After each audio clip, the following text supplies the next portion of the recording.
የጸሎትን ጥቅምና መሰረታዊ ዓላማ እንነጋገራለን። ኦርቶዶክሳውያን እናቶችና አባቶች የእያንዳንዱ ኦርቶዶክሳዊ ክርስቲያን ሕይወቱ በጸሎት የታጠረ መሆን አለበት። ሊቁ ቅዱስ ኤፍሬም በድርሳኑ ላይ የጸሎትን ጥቅምና ኃይል ሲገልጽ ጸሎት ማለት የማይቻለውን የሚቻል ያደርጋል ይላል። እየሰማችሁ ነው? ጸሎት የማይቻለውን የሚቻል ያደርጋል። ጸሎት ከባድ የሆነውን ቀላል ያደርጋል። ጸሎት ማንኛውም ነገር ሁሉ ይሆናል። ጸሎት የማንኛውም ነገር ሁሉ ማጠቃለያ ነው ይላል።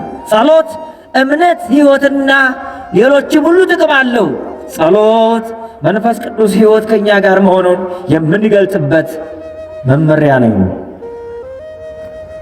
የመንፈሳዊ ሕይወት ስሜት፣ ግፊት መለኪያ ጸሎት ነው። እግዚአብሔር አምላክ ጸሎታችን ይስማን። ምድራዊ አስተሳሰባችን ሁሉ የሚጠፋው በጸሎት ኃይል ነው። ዝሙት የሚርቀው በጸሎት ኃይል ነው። ጸሎት ወይም ደግሞ የጸሎት መሰረታዊ ዓላማ የክርስትናችን የሕይወታችን ማንዋል ነው። የማይጸልይ ሰው የዲያብሎስ ሰፈር ነው የሆነው። ክፉ ሐሳብ የሚፈልቅበት፣ ክፉ ሐሳብ የሚቃወመው፣ ቀና ሲሉት ጠማማ፣ ብርሃን ሲሉት ጨለማ፣ ጣፋጭ ሲሉት መራራ ይሆናል። ጸሎት ያጣነውን የምናገኝበት፣ ጸሎት የማይቻለውን እንድንችል የሚያደርግ ትልቅ ኃይል ነው። አቡነ ዘበሰማያት በሚለው እጅግ ብዙ የከበረ ዕንቁና ድንቅ የሆነው ጸሎት መድኃኔ ዓለም ክርስቶስ አንተ ሙሰ ከመዝ በሉ፣ እናንተ ግን እንዲህ ብላችሁ ጸልዩ። አቡነ ዘበሰማያት በሰማይ የምትኖር አባታችን ሆይ። እግዚአብሔር አሁን ልዕልናውን ሲያይ ነው እንጂ በሰማይ ብቻ የሚኖር በምድር የሌለ ሆኖ አይደለም። እግዚአብሔር በምልአትነት በሁሉ አለ። ልዕልናው፣ ክብሮ፣ ገናንነቱን ሲያይ ነው። ሰማያዊ ፈጣሪና ምድራዊ ፍጡራን ሁሉ የሚገናኙበት እጅግ ጥብቅ የሆነ ሰንሰለት፣ የማይቋረጥ የማይበጠስ ሰንሰለት። እናቶቼ ጸሎት ኃይል አለው። ጸሎት ጉልበት አለው። ጸሎት ብርታት አለው። ለሰው ልጅ ሁሉ ቢችል 24 ሰዓት በደንብ አስተውሉ።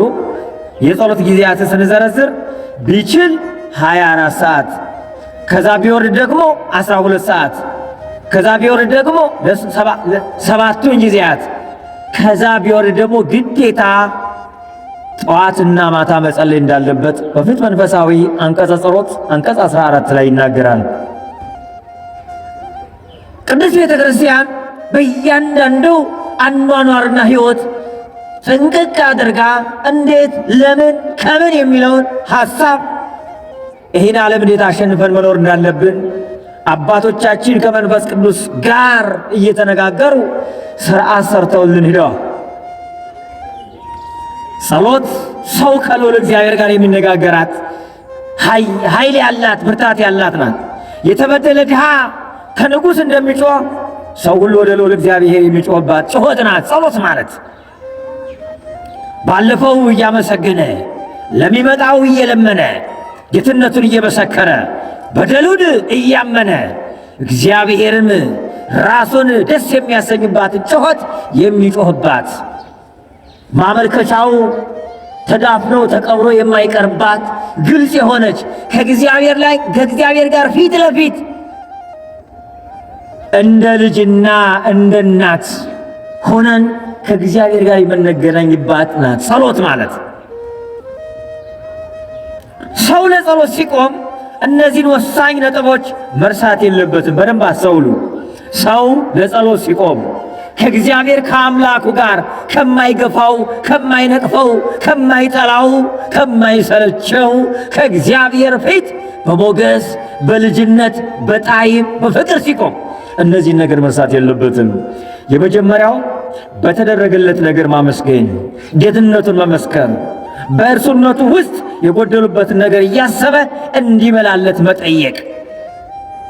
የመጀመሪያው ሕይወት የሰጠውን ተኝቶ እንዲነሳ ቆሞ እንዲቀመጥ መልካምና ሰላም እንዲሰማው ያደረገውን የውስጡን ሰውነት የውስጡን አካል የውጭውን አካል ጠብቆ እንዲያስብ እንዲያይ አካሉን የጠበቀለትን እግዚአብሔርን ማመስገን አለበት። ለዚህ ነው አስተበቅዖአከ ቀዳሜ ኩሉ ትግበር ጸሎተ ምስኢለ ወተጋንዮ ያለው ለዛ ነው። ከሁሉ በፊት አለ ልጄ ጢሞቴዎስ ወይ ከሁሉ በፊት አለ በእግዚአብሔር ፊት ወገብህን ታጥቀህ እጅህን ዘርግተህ ዓይንህን ቀና አድርገህ በሌሊት አንሥኡ እደዊክሙ አይደል የሚለው? በሌሊት እጃችሁን አንስታችሁ ጸልዩ። የክርስቲያን ጸሎቱ ቀና ብሎ በሰማይ በልዕልና ያለውን በሰማይና በምድር የበላውን ከውስጡ ጋር ያለውን ከሊላው የማይለየውን ብንጠላው የማይጸየፈን ብንርቀው እነሆ እርሱ የማይርቀን ብንተው የማይተወን ባናምነው እንኳን ለዘላለም የታመነ ሆኖ ከኛ ጋር የሚኖረውን እግዚአብሔርን እያመሰገነ እንዲኖር ለአንድ ክርስቲያን ታዟል። ሰው ለጸሎት ሲቆም አሁን ያልኳችሁ እነዚህን ወሳኝ ነጥቦች ያዙ። የመጀመሪያው በተደረገለት ማመስገን። እስኪ ለእናንተ ያልተደረገ ነገር ምን አለ? እስኪ ዘርዝሩት። የዓይንን ዋጋ አስባችሁታል? የእግርን ዋጋ መራመድ አስባችሁታል? የእጃችሁን መጨበጥ አስባችሁታል? የአይምሯችሁ የሰውነታችሁ ሙሉ ተክለቁሞና እግዚአብሔር በመለኮታዊ ጥበቡ ሕይወትን ሰጥቶ በሕይወት እየጠበቀ የበላነው መርዝ ሆኖ የጠጣነው መርዝ ሆኖ ሳይገለን አፍዞ አደንዝዞ አይምሯችን ሳያስተን እንዴት አድርጎ እንደጠበቀን አስባችሁታል? በፊልም ደረጃ ስላላችሁ የገንዘብ ኃይል፣ የእውቀት ኃይል፣ የዝና ኃይል ስላለ ያ ሁሉ ጤና የሚሆነን ይመስላችኋል? ያለ እግዚአብሔር ጥበቃ ሕይወት አግኝተን የምንኖር ይመስላችኋል? ይህንን ላደረገ እግዚአብሔር ስንቶቻችሁ አመስግናችኋል? ምናልባት ጠግበን ባለማደራችን እንደ ጎረቤት እኩል ባለመሆናችን እግዚአብሔርን በማባረር ከማመስገን ይልቅ ከመጸለይ ይልቅ ለእርሱ ለክብሩ ለጌትነቱ ዝቅ ብሎ ከመገዛት ይልቅ ቀዊም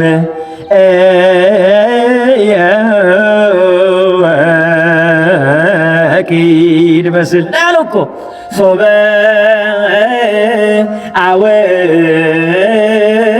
አወትርሲ ቀዊም የወቂድ መስል ሶበ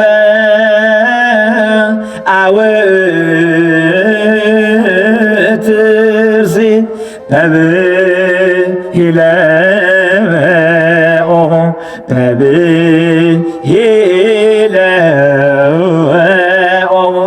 ፍጡነ አስበአኒቃ ቅዱስ ያሬድ ከቆመ ሳይቀመጥ ዓይኑን ቀና አድርጎ እግዚአብሔርን እያየ እስከ 10ኛው ማዕረግ ከኪሩቤል ጋር ከሱራፌል ጋር ከመላእክት ጋር የሚያመሰግን ምድራዊ ሱራፌል ቅዱስ ያሬድ በብሂለኦሆ ፍጡነ አስማኒ ቃለ አቤት በማለት ወዴት በማለት ፈጥነ ጸሎቴን ስማ። ቀዊሜ ቅድመ ስእለከ በፊት በስዕል ፊት ቁሜ እነሆ አለ ቅዱስ ሚካኤል እለምንሃለሁ። አየው የቅዱሳን ጸሎት ሰማይ ለጉሟል፣ ምድርን አድርጓል። የሞተ የደረቀውን ሕይወት አግኝቶ እንዲነሳ አድርጓል። እና አቡነ ሳሙኤል ውሃውን ወደ ህብስት ቀይረዋል። ከሞቱ በኋላ አባቶቻችን የዋልድባን የቅዱስ ሳሙኤልን እሳቸው ቃል ኪዳን የተገባላቸውን እምነታቸውን በመያዝ የሞተ እስከ ማስነሳት ደርሰዋል። ስለዚህ ጸሎት ምን ያህል ኃይል እንዳለው ጸሎት ቢል ተናግሮ ምስለ እግዚአብሔር ነው የሚለው በፍትሐ ነገሥት ላይ። ጸሎት ማለት ከእግዚአብሔር ጋር መነጋገር ማለት ነው። በጸሎት ሰዓት ልብን ማባከን። እንዲያውም የሚገርማችሁ እስኪ በጸሎት ሰዓት እግራችሁ ይቃጠላል፣ ሐሳባችሁ ይባዝናል። ትናንት የረሳችሁት ክፉ ነገር ትዝ ይላል። ትናንት የሰደበቻችሁ አማን ያላችሁት ሰው ሁሉ የረሳችሁት ሁሉ ትዝ ይላል። በጸሎት ሰዓት ውጊያው ከባድ ነው። ለነገር ሲሆን፣ ለጥላቻ ሲሆን፣ ለሐሜት ሲሆን አቤት የሚሰማን ጤና። እስኪ ጸሎት ስትጸልዩ እንዲያውም ከሌሊት 9 ሰዓት ትነሱና አረገና ሌሊት ነው ልተኛ ትላላችሁ አይደል? አሁን ደግሞ ብዙ መሰናክል አለ አይደለ? ቲክቶክ ካላያችሁ መጀመሪያ ቴሌግራም ካላያችሁ የዓለምን ግርግርና የውድቀት አስተሳሰብ ካልተረዳችሁ እንዲያውም ወደ ጸሎት አትገቡም። አበው የሚሉት ስትነሳ ከሰው ጋር ከመነጋገር በፊት መጀመሪያ ሕይወት ሰጥቶ ሳይገልህ በሞት ሳትወሰድ ከእንቅልፍ ቀስቅሶ በሕይወት እንድትቆም ያደረገ እግዚአብሔር አመስግነው ነው የሚለው። ለዚህ ነው ስምዐኒ እግዚኦ ጸሎቴ፣ አቤቱ ጸሎቴን ስማ ያለው። እንግዲህ ለሚጸልይ ሰው እነዚህን 6 ሥርዓታት መፈጸም አለበት። በደንብ አስተውሉ። የመጀመሪያው በእግር ቀጥ ብሎ መቆም። እየሰማችሁ ነው? ለጸሎት ስንነሳ እጃችን ከታጠብን በኋላ በእግር ቀጥ ብሎ መቆም። አቅም ያለው ኃይል ያለው ብርታት ያለው በእግር ቀጥ ብሎ መቆም። ውዳሴ ማርያም፣ ዳዊት፣ ወንጌል የሚጸልይ ሰው እንደነ አቡነ ሀብተ ማርያም የመብረቅ ሰረገላ ይሰጠዋል። የቅዱስ ማቴዎስን፣ የቅዱስ ሉቃስን፣ የቅዱስ ማርቆስን ወንጌል በሚጸልዩ ጊዜ የመብረቅ ሰረገላ ይሰጣቸውና በየገዳማቱ በዓለም ደረጃ የተሰወሩትን አበው አባቶች እየዞሩ በፍጥነት ይጎበኙ ነበር። የቅዱስ ሉቃስ የቅዱስ ዮሐንስ ወንጌል በሚጸልዩ ጊዜ ደግሞ ኢየሩሳሌም ከጎልጎታ ከጌታ መቃብር ሰግደው የጌታን ሥጋና ደም ተቀብለው ወደ ኢትዮጵያ ይመለሱ ነበር። የብርሃን ሰረገላ፣ የመብረቅ ሰረገላ፣ የእሳት ሰረገላ ይሰጣቸው ነበር። በምን? በጸሎት ኃይል። ጸሎት በውስጡ አምልኮት አለው። ጉልበት ሁሉ ለኢየሱስ ክርስቶስ ይንበርከክ ነው የሚለው። ይሰግድ ኩሉ ብርክ ነው የሚለው ከመለስሙ ለዚህ ነው ኢየሱስ ክርስቶስ። ስለዚህ ሰው ሲጸልይ መጀመሪያ በእግር ቀጥ ብሎ መቆም። ለጸሎት በተነሳችሁ ጊዜ ቀጥ ብላችሁ ቁሙ ነው የሚለው። ዳዊት ምንድነው ያለ? ማለዳ በፊት ቁሜ በባለሟልነት እገለጣለሁ። አያችሁት? አንድ ክርስቲያን ጠዋት ተነስቶ ሲቆም ባለሟል ሁሉ የሚደረግለት ጌታዬ፣ አምላኬ፣ ሕይወቴ፣ በረከቴ፣ ችግሬን የምታስረሳይ ለጤንነቴ፣ ለሕይወቴ እነሆ እንደ ሰው ሳትሆን ከክፉ ሁሉ ጠብቀ እንዲህ ከእንቅልፍ ቀስቀሰ ብርድ ልብስ ሳያፍነኝ ኦክሲጂን ሳያጥረኝ አንተ በቸርነት የምተነፈስበትን ሳምባ። አቤት እግዚአብሔር ሥራ! አስባችሁታል? ግን አቤት ያቸው ዋጋ ማን ይወቃ? ስለዚህ በማለዳ እገይሳቤከ እንዳለው በጸባህ እገይሳቤከ እነሆ በማለዳ ወደ አንተ ገሰግሳለሁ እንዳለው በእግር ቀጥ ብሎ መቆም። ዳዊትም ምንድነው ያለ? በፊት ቁሜ በባለሟልነት እገለጣለሁ እንዳለው መዝሙር 5 ላይ። ሁለተኛው በዝናር ወገብን መታጠቅ ማለት ወገበ ልቡናን በንጽህና በቅድስና ተንኮል በሌለው ጥላቻ በሌለው ሐሜት በሌለው ክፉ ቂም በቀል አረሞ በሌለው ሰውን ከፍና ዝቅ አድርጎ በማያይ ልቡና ለሰዎች በፍቅርና በግልጸኝነት ሕይወትነት ባለው የሞቱት ሕይወት እንዲያገኙ፣ የተራቡት እንዲጠግሙ፣ የደኸዩት እነሆ በሥጋም በነፍስም ባለጸጋ እንዲሆኑ እነርሱን እያሰቡ ለክፉ ጎረቤትም ለአሳዳጅ ጎረቤትም በቅንነት እየጸለዩ ወገብን በዝናር ማለት ወገብን በንጽህና ታጥቆ መጸለይ። ለዚህ ነው ወገባችሁ የታጠቀ ይሁን ብሎ ጌታ በቅዱስ ሉቃስ ወንጌል ምዕራፍ 12 ላይ እንደተናገረ።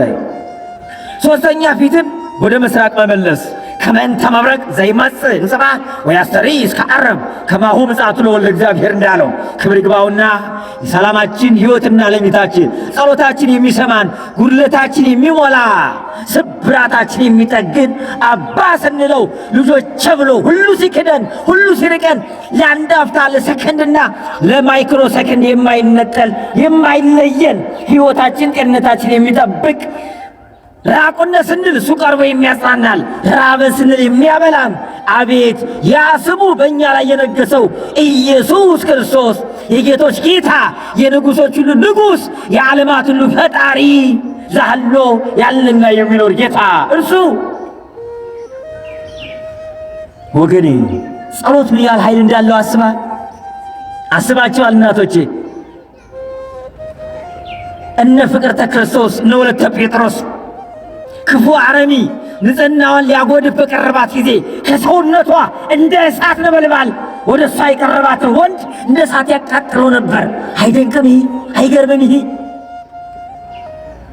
እናት ቅድስት ወለተ ጴጥሮስን ክብረ ንጽሕናዋን ሊያጓድፍ ከዓላማዋ ሊያስት ጣዖት አምላኪ የሆነ ሰው ወደ እርሷ ገና ሊቀርብ ሲያስብ ከሰውነቷ የሚወጣው እሳት እሱን ያቃጥለው ነበር። አያችሁት? ለአንድ ሰው በፍጹም ሰውነቱ በንጽህና በተቀደሰ በተወለወለ በተሰነገለ ሰውነት ንጹሕ በሆነ ልቡና ወደ እግዚአብሔር ሲጸልይና ሲቆም ያን ጊዜ ጌታ ኢየሱስ ክርስቶስ ኃይልን፣ ጽናትን፣ ብርታትን፣ መፈራትን፣ መፈቀርን፣ መወደድን፣ መዋብን፣ ሕይወትን፣ ረድኤትን ያሳድርበታል። ወገኔ ሦስተኛ ፊትን ወደ ምስራቅ መመለስ። እንዴት? ከመንተ መብረቅ ዘይመጽእ ጽምሐነ ያለዋ የጌታ ምጽአት በምስራቅ ስለሆነ ምንድን ያለው? መብረቅ ከምስራቅ ብልጭ ሲል እስከ ምዕራብ እንዲታይ የወልደ እግዚአብሔር አመጣጡ በምስራቅ ነውና። ለዛ ነው ስንቀበር ፊታችን ወደ ምስራቅ ዙሮ፣ ስንጸልይ ወደ ምስራቅ ዙረን። በምስራቅ የመጣው ፀሐይ ዘየዐረብ ወማይተው ዘይጠፍ ፀሐይ ዘዘልፈ ታበርህ ዲበ ቅዱሳን በቅዱሳን ላይ ዘወትር የሚያበራ እውነተኛ ፀሐይ የጽድቅ ኢየሱስ ክርስቶስ ከመንተ መብረቅ መብረቅ ብልጭ ሲል እነሆ ከምስራቅ እስከ ምዕራብ እንደሚታይ ሁሉ በምስራቅ ዋጋችን ሊከፍል የሚመጣ የጌቶች ሁሉ ጌታ ንጉሠ ነገሥት ኢየሱስ ክርስቶስ ይመጣልና ከመንተ መብረቅ ዘይወጽእ እምጽባሕ ወያስተርኢ እስከ ዓርብ ከማሁ ምጽአቱ ለወልደ እግዚአብሔር እንዳለው ወደ ምስራቅ ዞረን እንጸልያለን። ውስተ ጽባሕ ንጹሩ ያለው እኮ ዲያቆኑ። ወደ ምስራቅ ተመልከቱ ማለት ምስራቅ ኢየሱስ ክርስቶስ፣ ምስራቅ ድንግል ማርያም፣ ምስራቅ ገነት፣ ምስራቅ መንግሥተ ሰማያት፣ ምስራቅ ሰውነታዊ ክብር፣ ምስራቅ አዳም የተፈጠረበት ያ የተቀደሰችና የከበረች ገነት መንግሥተ ሰማያት።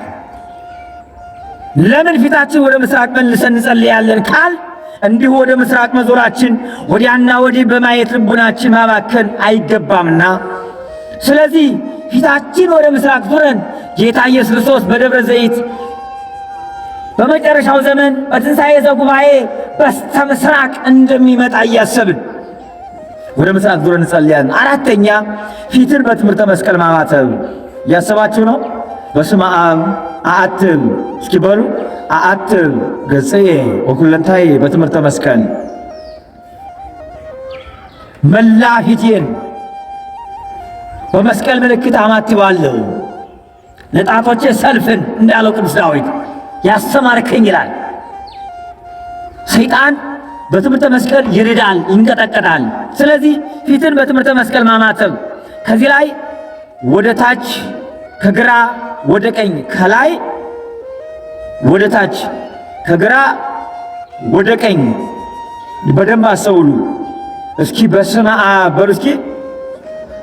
በስመ አብ ወወልድ። ይህ ማማተብ ለጌጥ ይመስላችኋል? ከዚህ ስናደርገው ከሰማያ ሰማያት የወረድ ከድንግል ማርያም የተወለድ። አያችሁት? ማንን ነው የምንሰብከው ስናማተብ? ኢየሱስ ክርስቶስን።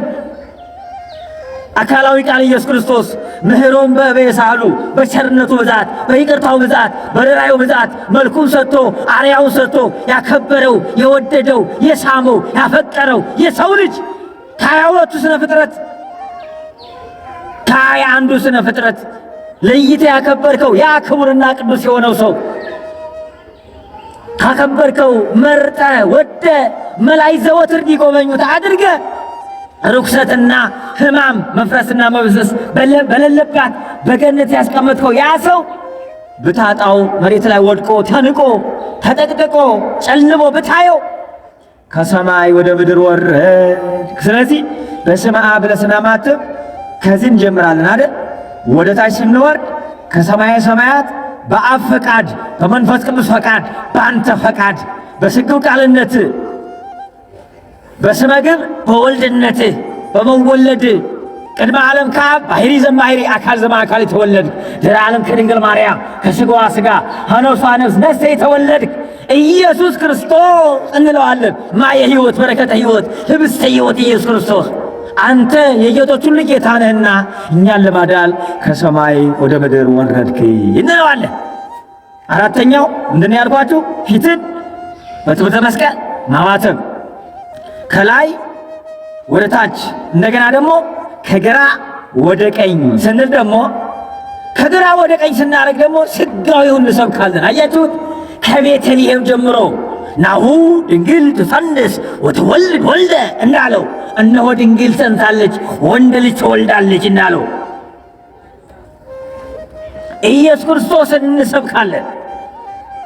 አያችሁ፣ በስመ አብ ብሎ ማማተብ ዝም ብሎ ትንሽ ብቻ እንዳልሆነ አስተዋላችሁት?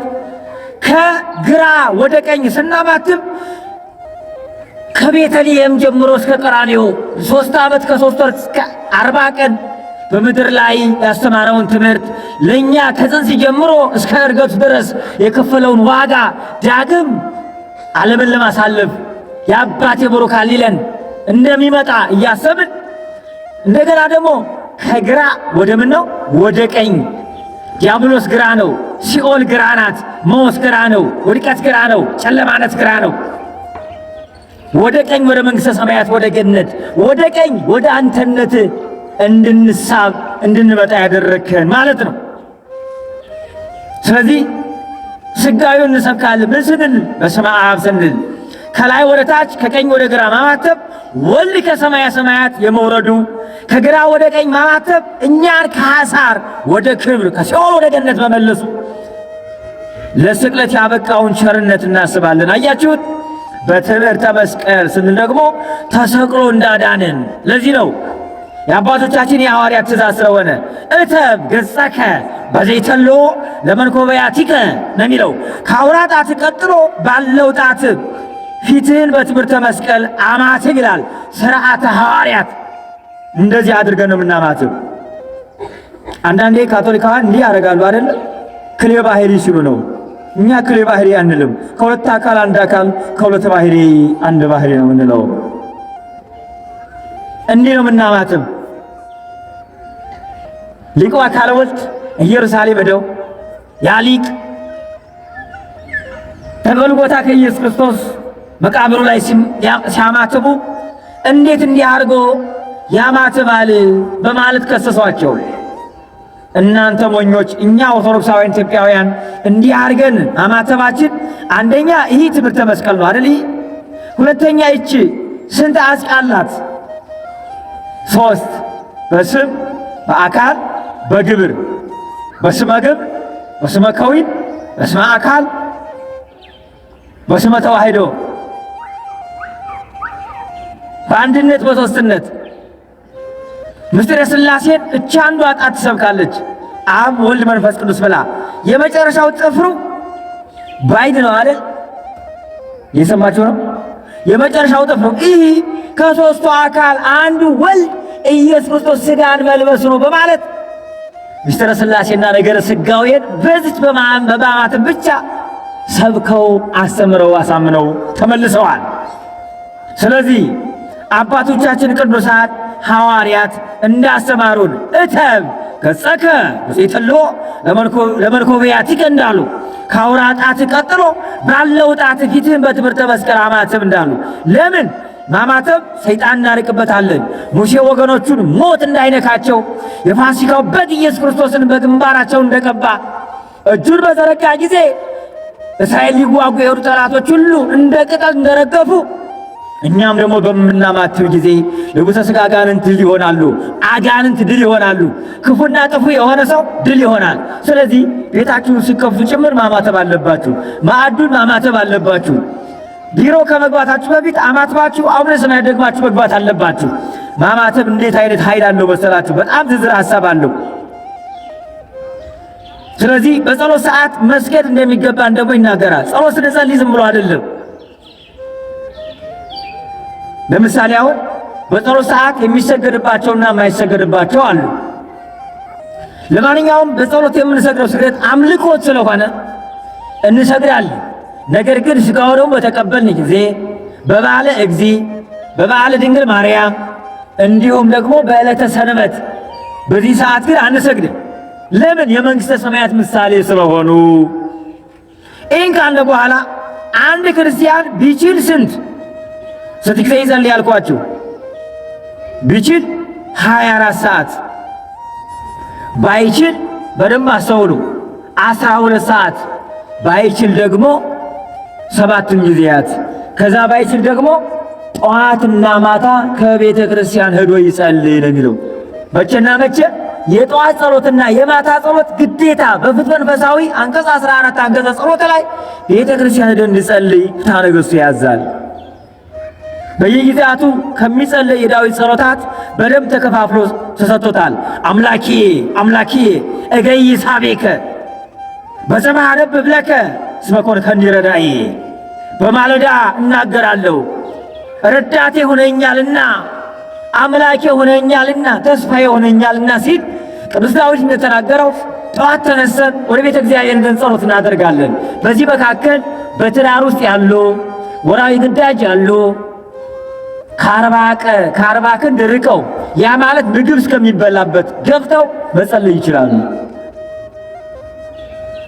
ይህ ባይችል ደግሞ ከቤታችሁ በስነ ስርዓት ለጸሎት ትርፍ ቦታ ሰጥታችሁ ስዕል ከውስጥ አድርጋችሁ በንጽህና ይዛችሁ መጸለይም ትችላላችሁ። ከአንድ ክርስቲያን 3 መሰረታዊ ነገሮች መኖር አለባቸው። የመጀመሪያው ስዕል ዝም ብሎ ስዕል ስላችሁ እንደ ፖስቸር መለጠፍ አይደለም። ራሱን የቻለ ሕግና ስርዓት አለው። በደንብ በንጽህና ይዛችሁ እንዲያውም ዝም ብሎ ይሄ የተገኘውን ዝም ብሎ ኮፒ የሆነውን ስዕል ሳይሆን ብችሉ በእጅ አስላችሁ ለካህን አስባርካችሁ ስርዓተ ጸሎት ስላለው ይህን ካደረጋችሁ እንደነ ቅድስት ማርያም እንደነ ቅድስት ሶስና እንደነ ቅዱስ ሚካኤል ያገዛት እናታችን ቅድስት አፎምያ የቅዱስ ሚካኤል ስዕል በቤቷ አድርጋ እየተማጸነች እንዴት ኃይል እንደሆናት እንዴት ብርታት እንደሆናት። ስለዚህ ጠዋት ላይ መጸለይ አለብን። ከቀኑ 11 ሰዓት ማታ ላይም እንደዚሁ ዘወፅራይኩ ኀቤከ ስምዓኒ፣ አቤቱ ወደ አንተ እለምናለሁ ስማኝ የሚለውን ጸሎት እጅ እየነሳን እየሰገድን መጸለይ እንዳለብንም ያስተምራል። በጥቅሉ ሰዓት ስለሄደ ሳምንት የጸሎትን ዓላማ ጥቅም ቅዱሳን አባቶቻችን እንዴት ዓለም እንዳስተዳደሩ እንዴት ሰይጣን እንዳሸነፉት እንዴት የጎደለ ቤታቸውን ሰላም ከቤት የጠፋውን ሰላም እንዴት አድርገው እንደመለሱ የመረረውን እንዴት እንዳጣፈጡ የተበተነ እንዴት እንደሰበሰቡ የጸሎትን ኃይልና ጥቅም በየትኛው ጊዜያት በምን ሰዓት እንዴት የትኛውና የትኛው መጸለይ እንዳለብን እነጋገራለን። ከዛም በኋላ እንደ እግዚአብሔር ቸርነት እንደ ድንግል ማርያም ወላዲተ አምላክ እናትነት ፍቅርና ኃይል ፍልሰታ ላይ ነገረ ማርያም እንጀምራለን። ከደጉማዊ ትምህርት አንዱ ነገረ ማርያም ስለሆነ ነገረ ማርያም በውስጡ ምስጢረ ሥላሴ ያላት ምስጢረ ሥጋዌ አለው። በዕቅበተ እምነት ውስጥ ያለ ነው። ስለዚህ ነገረ ማርያምን እንጀምራለን ማለት ነው። እንደ እግዚአብሔር ቸርነት ፍልሰታ ካለፈች በኋላ እንደነገርኳችሁ ሌሎች አባቶቻችን ከዚህ ያሉት የሚቀጥሉበት አለ። የእናንተ የሥራ ድርሻ ምንድን ነው? ቤት ላይ ተቀምጠው ስንፍና፣ ጭንቀት፣ ብስጭት፣ ባይተዋርነት፣ ራስን መጥላትና መበሳጨት፣ ደም ግፊትና ስኳርነት፣ አላስፈላጊ ለበሽታ ተጋልጦ መሰጠት፣ ክፉ ሰይጣን በሕሊናቸው ክፉ ነገር እያሳደረ የሚያበሳጭ የሚያጋጫቸውን ኑ ተፈወሱ ብላችሁ ይዛችሁ መምጣት ነው። እየሰማችሁ ነው። ቤተ ክርስቲያን በሁሉም መንገድ መድኃኒት ስላላት እና መልአኩ ቅዱስ ሚካኤል ንጉሥ ሕዝቅያስን በጸሎቱ በልመናው እግዚአብሔር ቅዱስ ሚካኤልን ልኮ ነፍሰ ገዳይ ከሆኑ ከክፉና ከጠላቱ ከሰናክሬም እንዳዳነው ሁሉ እኛን ደግሞ ከክፉ ጠላት ይጠብቀን። ሀገራችን ሀገር ሰላም ያድርግልን። ወስብሐት ለእግዚአብሔር ወለወላዲቱ ድንግል ወለመስቀሉ ዕፀ ሳይል አሜን። ይቆየን።